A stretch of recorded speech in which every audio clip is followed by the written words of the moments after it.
മന്ദാരം ചാനലിലേക്ക് എല്ലാവർക്കും സ്വാഗതം. ഇന്ന് ഞാൻ തയ്യാറാക്കിയിരിക്കുന്നത് മൈദ കൊണ്ടുള്ള ഒരു പലഹാരമാണ്. പെട്ടെന്ന് നമുക്കിത് തയ്യാറാക്കിയെടുക്കാം. നല്ല ടേസ്റ്റുള്ള ഈ പലഹാരം എങ്ങനെയാണ് തയ്യാറാക്കിയിരിക്കുന്നത് നോക്കാം. അതിന് വേണ്ടിയിട്ട് ഞാൻ 1 കപ്പ് മൈദയാണ് എടുത്തിരിക്കുന്നത്. 1/2 കപ്പ് ചിരകിയ നാളികേരം, പിന്നീട് ആവശ്യത്തിനുള്ള പഞ്ചസാര. ഇനി ഇതെല്ലാം കൂടി ഒന്ന് കുഴച്ചെടുക്കാം. കുറച്ച് വലിയൊരു പാത്രത്തിലേക്ക് തന്നെ ഇട്ട് കൊടുക്കാം. മൈദ ചേർത്ത് കൊടുത്തു. നാളികേരവും ഒപ്പം തന്നെ ചേർക്കുന്നുണ്ട്. പഞ്ചസാര കൂടി ചേർത്ത് കൊടുക്കാം. അതിനുശേഷം വലിയ 1 ടീസ്പൂൺ നിറയെ നെയ്യ് ചേർത്ത് കൊടുക്കണം. നെയ്യ് കുറച്ചധികം ചേർത്തിട്ടാണ് ഇത് കുഴച്ചെടുക്കുന്നത്. പിന്നീട് 1/4 കപ്പ് റവ ചേർത്തു. പിന്നെ 1 പിഞ്ച് ഉപ്പും കൂടി ചേർത്ത് കൊടുക്കുക.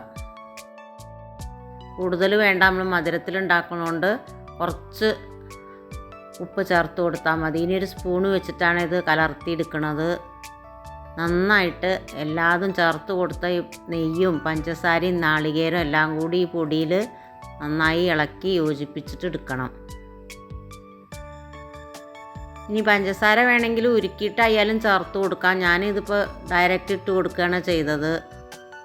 ഇനി കൈ വെച്ചിട്ട് തന്നെ ഇത് നന്നായിട്ട് ഞാൻ യോജിപ്പിച്ചെടുക്കുകയാണ്. ഇത് പുട്ടിനൊക്കെ കുഴയ്ക്കുന്ന മാതിരി തന്നെ നന്നായിട്ട് മിക്സായ ശേഷം ഒന്ന് ഉരുട്ടി നോക്കാം. നെയ്യ് ഇതിലേക്ക് നന്നായിട്ട് ചേർത്ത് കൊടുത്തതുകൊണ്ട് പെട്ടെന്ന് ഇത് ഉരുട്ടിയെടുക്കാൻ പറ്റും. അതാണ് അതിൻ്റെ പാകം. അപ്പോൾ ഇതുപോലെ കയ്യിൽ വെച്ചിട്ട് നമ്മൾ ചെയ്ത് നോക്കുമ്പോൾ നമുക്കറിയാം.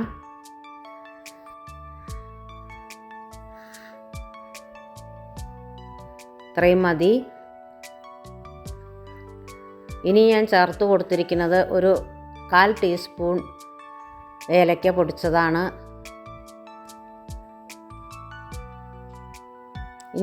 ഇനി 1 സ്പൂൺ കൊണ്ടാണ് കലർത്തിയെടുക്കുന്നത്. പിന്നെ ഒരു നൈസ് ചൂടായിട്ടുള്ള വെള്ളമാണ് ഇതിലേക്ക് ചേർത്ത് കൊടുക്കുന്നത്. ചുടുവെള്ളം ചേർത്ത് കുഴയ്ക്കുമ്പോൾ നമുക്കത് ഒന്നും കൂടി മയമായിട്ട് കിട്ടും.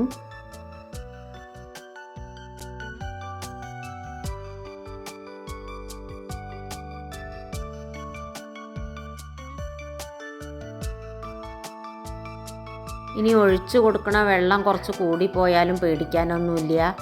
ഇതൊരു 10-15 മിനിറ്റ് നേരം അടച്ച് വെക്കുന്നുണ്ട്. അപ്പോൾ നമുക്ക് വെള്ളത്തിൻ്റെ അളവൊക്കെ കറക്റ്റായിട്ട് അറിയാം. ഇനി കൂടി പോയിട്ടുണ്ടെങ്കിൽ അതിൽ ചേർത്ത് വേറൊരു സാധനം കൂടി ചേർത്തിട്ടാണ് നമ്മളത് കുഴച്ചെടുക്കേണ്ടത്. ഇനി നന്നായിട്ട് കൈ വെച്ചിട്ടൊന്ന് കുഴച്ച ശേഷം അടച്ച് വയ്ക്കാം.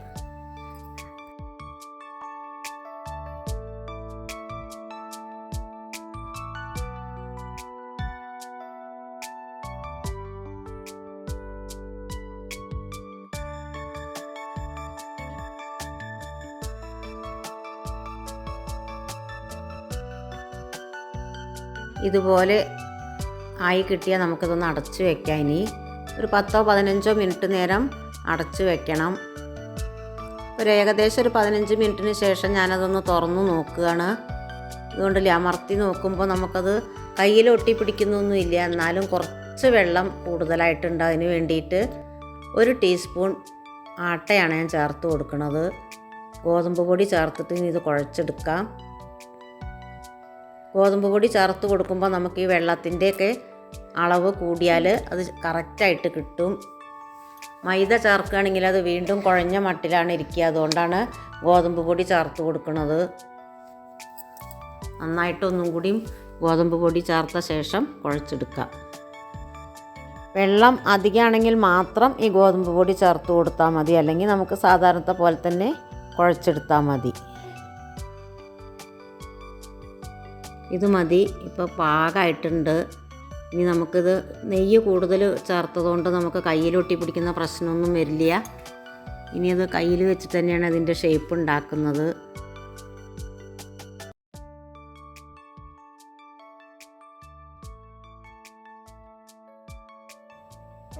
ഇനി ഇതൊന്ന് ഓരോ ഉരുളകളായിട്ട് എടുക്കാം.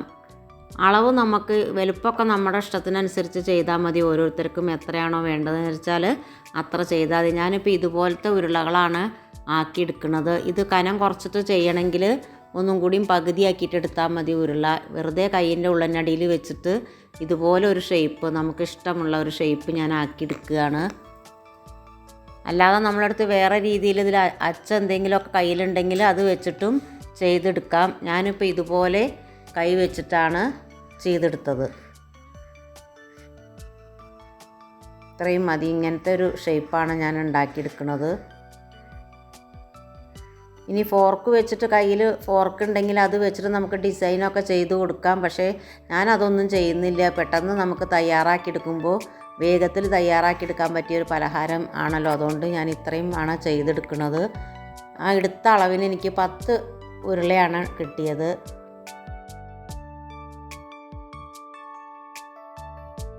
ഇനി ഇതൊന്ന് വറുത്തെടുക്കാം. അതിന് വേണ്ടിയിട്ട് ഒരു പാൻ അടുപ്പത്ത് വെച്ചു.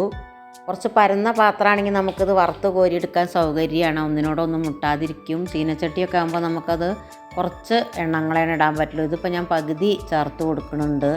5 എണ്ണം ഞാൻ ആദ്യം ചേർത്തു.